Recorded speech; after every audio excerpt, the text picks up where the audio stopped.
بہت زیادہ سوال آتے ہیں، میں مغرب کے بعد انشاءاللہ پھر آؤں گا، تو مغرب مجھے 2-3 منٹ بعد میں بریک لوں گا انشاءاللہ تعالی۔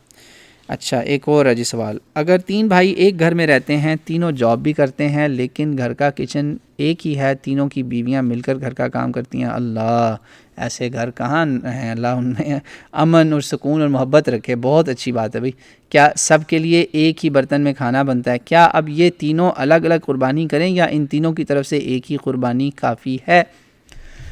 بہت اچھا سوال ہے۔ یہاں پہ بھی ہمارے کچھ علماء میں بہت اچھی طرح واقف ہوں، دیکھیں میں پاکستان انڈیا میں رہتا نہیں ہوں، مگر مجھے بڑی اچھی طرح معلوم ہے پوری دنیا میں ہمارے علماء کہاں کہاں سے کیا فتوے دے رہے ہیں۔ میری الحمدللہ نگاہ ہے ان پر، وہ ان کے فتوے بعض ہوتے ہیں جی نہیں اگر آپ زکوٰۃ دیتے ہیں نا علیحدہ علیحدہ تو آپ قربانی بھی علیحدہ علیحدہ کریں گے۔ یار یہ حکم مجھے دکھا دیں اللہ کی کتاب یا سنت رسول صلی اللہ علیہ وسلم میں۔ سنت تو اس کے اپوزٹ بتاتی ہے کہ ایک گھر کی ایک قربانی کافی ہے۔ بالکل یہ سارے بھائی مل کر دیکھیں، یہ this is a ideal case for a middle class family, کیوں لوگوں کو مجبور تنگ کرنا ہے؟